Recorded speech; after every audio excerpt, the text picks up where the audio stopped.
Hello and welcome to the Sedgwick podcast. My name is Kimberly George and I am Sedgwick's Global Chief Brand Officer and host for today's conversation. Sedgwick's public sector business continues to expand, in large part due to today's guest. I'd like to welcome to the show Jody Moses. Thank you, Kimberly. I am delighted to join the conversation.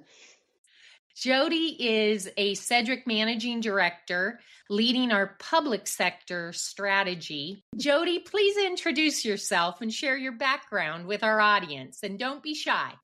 I'll try not to be shy.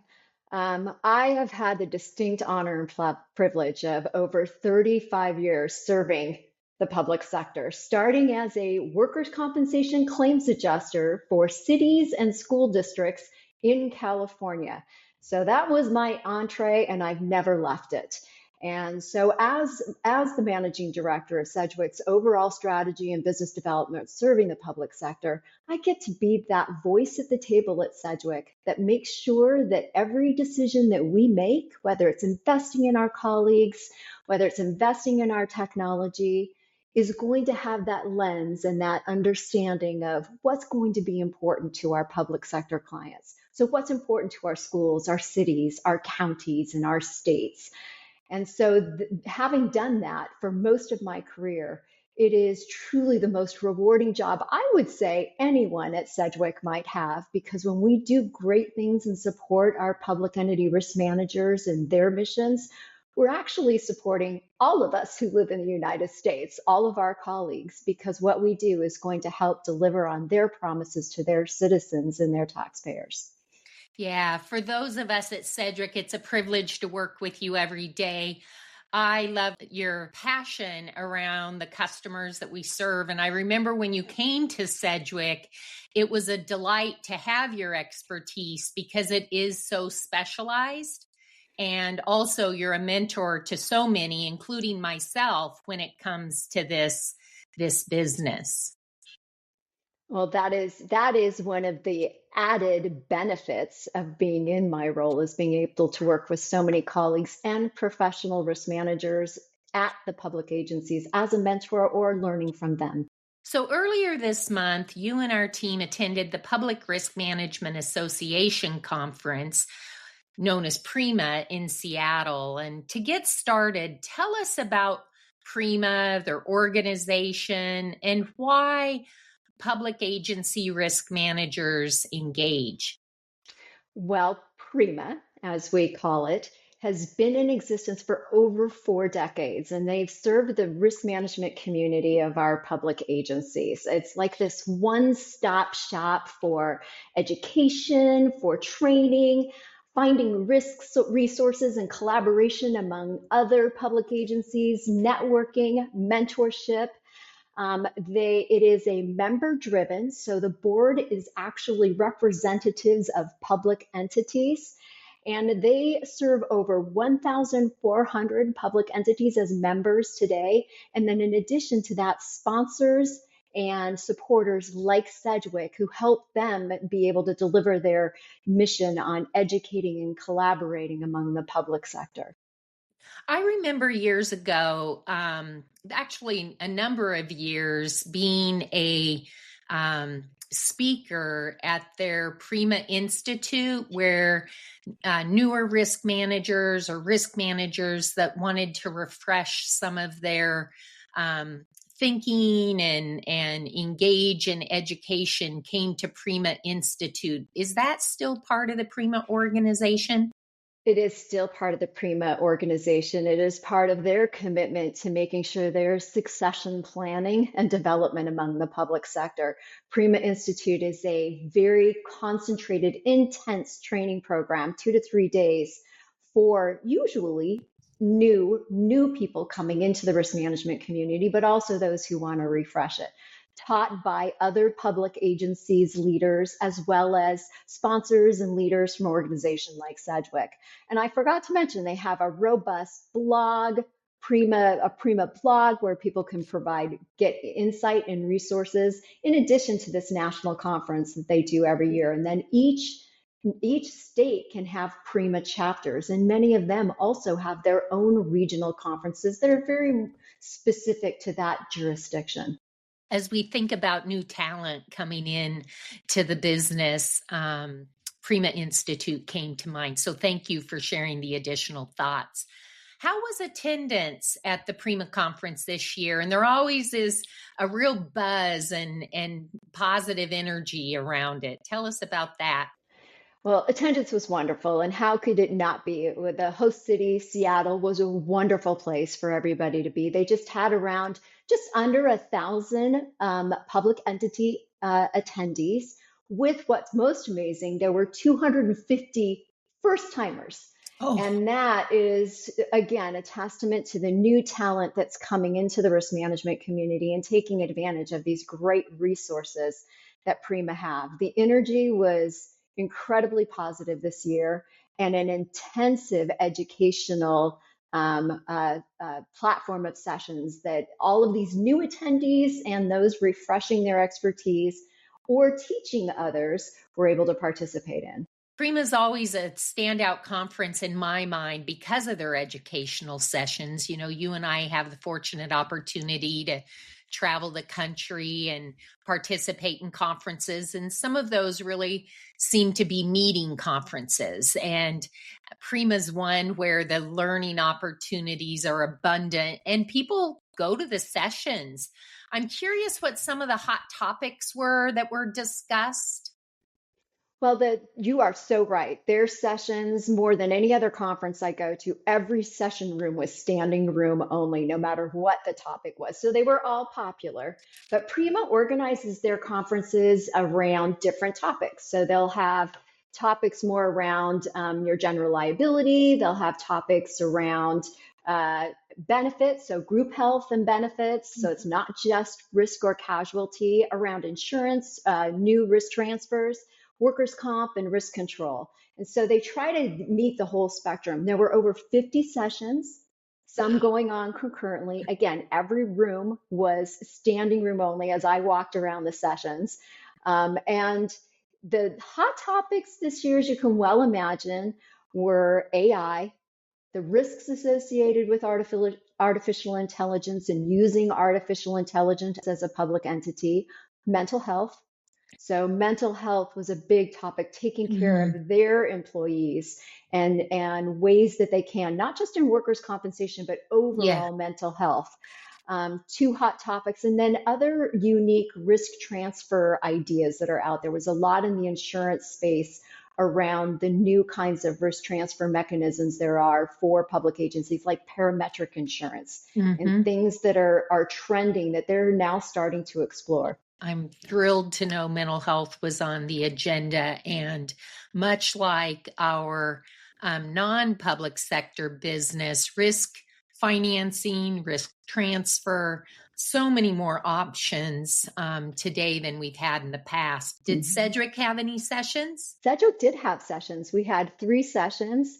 I had the great privilege of presenting with a panel that included a representative from the University of Texas system. On the panel was Lori Newhouse from Sedgwick, and also a representative from one of our vendor partners we work with in collaboration with some of the public entities. And so it was somewhat on the mental health. It was on the topic of care, the CARE Foundation for a workers' compensation program. We also had a session on, so I got sued, now what?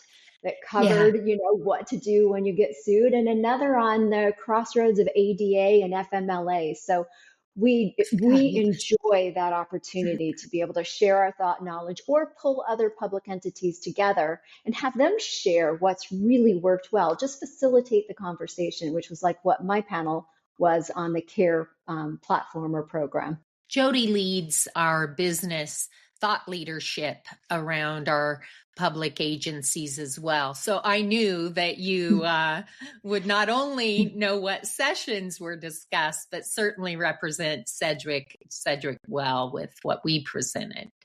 What does National PRIMA mean to Sedgwick and our colleagues?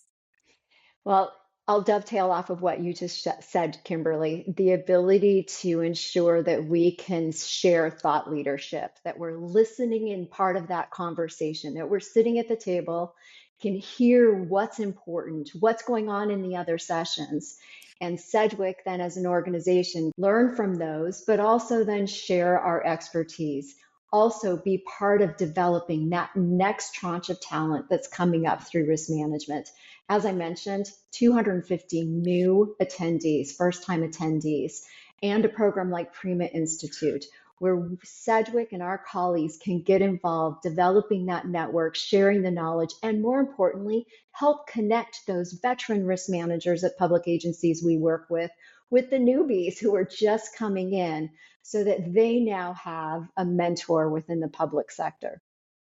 Yeah, I love hearing that. You know, we all have accountability to help the new entrants into this market not only get up to speed, but love what we do. I mean, you've had an amazing career. I have as well. And when we think about the opportunity to give back to the next generation, I would just encourage all of our listeners, from the chair with which you sit, how can you give back? As so many new people are fortunately coming into the industry, but we also don't want to lose them. So I appreciate your response there.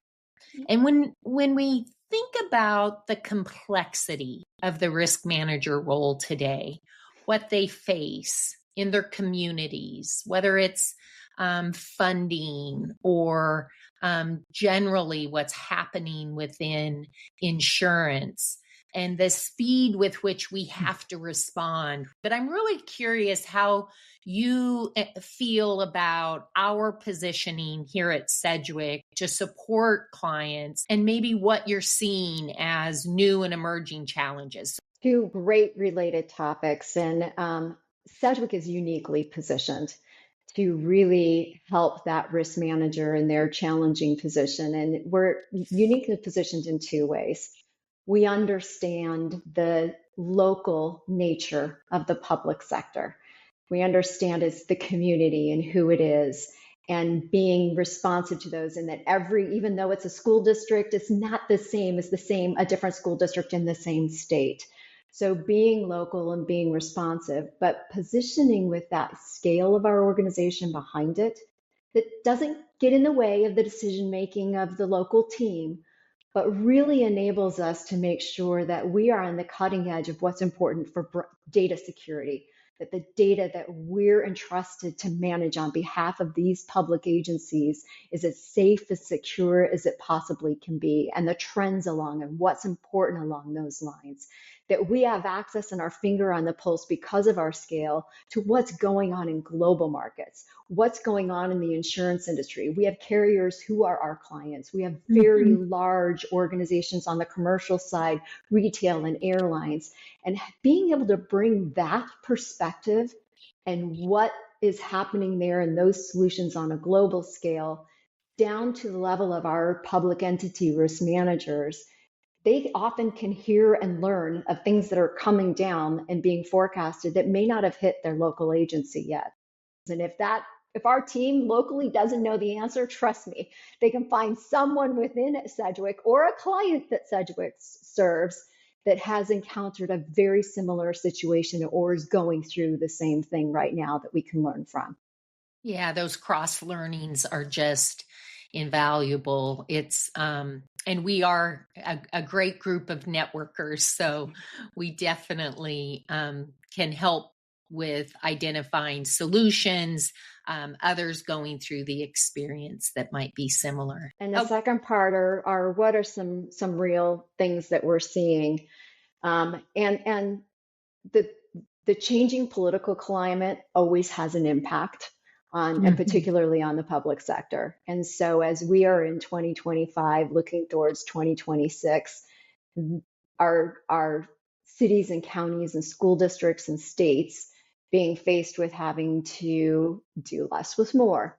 What's going to happen with, support that they get from federal government funding and grants and those. So they're grappling with those as it trickles down through risk management departments. And second, that with the emerging risks that we've seen, it's always been, but your police liability and your ability for first responders in situations of civil unrest. And so those are things that they are facing right now as we move towards the end of 2025. Most public entities' fiscal years start in July.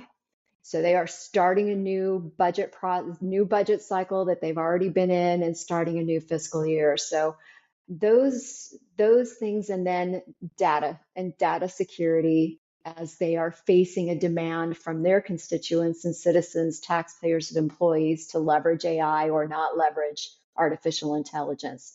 In addition to serving public sector clients, Sedgwick offers pooling services that some of our listeners may not be aware of. Will you tell us about that business? Of course, and we earlier talked about some of the sessions at PRIMA, and one whole area was on different risk transfer mechanisms. And pooling for public entities is a way for them to ensure their risk and collaborate together, but in a way transferred away from their individual public entity into a greater pool. And Sedgwick has a business that focuses and subject matter expertise on managing pools. So actually doing the underlying quote insurance unquote operations, because they're not really insurers. They are a public entity forming a governmental pool that is statutorily authorized by jurisdiction. And we then provide those actual services like the underwriting, coordinating with the brokers, making sure that we're doing all of the premium allocation or cost allocation, overseeing the claims management, overseeing the program, anything that supports a program like that. And so we manage over 20 pools across the nation. In addition, we may provide the claim services or we may not. It really is about running that pool and running that elected board who is the actual owner of the pool, all the public entities. So we serve them, but it is a unique expertise within the public sector services space. And there, almost every public entity, including those almost 1,000 that attended PRIMA, participate in pool for at least one, maybe not all of them, but somewhere. And so pooling touches almost every public entity. Thank you so much. As a closing thought, we're midway through the year. Hard to believe, I know. What's on tap for the rest of 2025?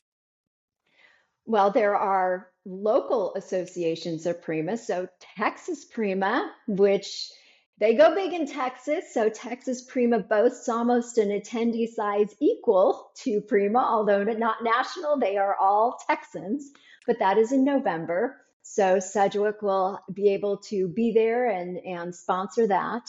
And then we also have, continuing along the line of great educational conferences, there's also STREMA. So STREMA is the state. So these are all the risk managers for the offices of risk management for the states. So smaller group, as you can well imagine, because there's only 50 states. But that is a phenomenal education conference for those leaders who lead state risk management programs. And so wrapping up the year, just from a conferencing and networking and educational standpoint, we've got those events. And then in California alone, I'm a California girl, Kimberly, so I have to give a shout out. California has a pooling conference, which is in September. And so that is called CAJAPA, the California Association of Joint Powers Authorities, pooling that we just talked about. And so that's a conference just for pools in California, where similarly to PRIMA, they do educational, networking, really pulling those pooling leaders and pooling groups together. Well, fantastic. Now our audience knows where to find Jody and our public agency experts. And I know you'll be busy taking care of our clients with the many challenges that they're faced. And we're so honored to be able to do so.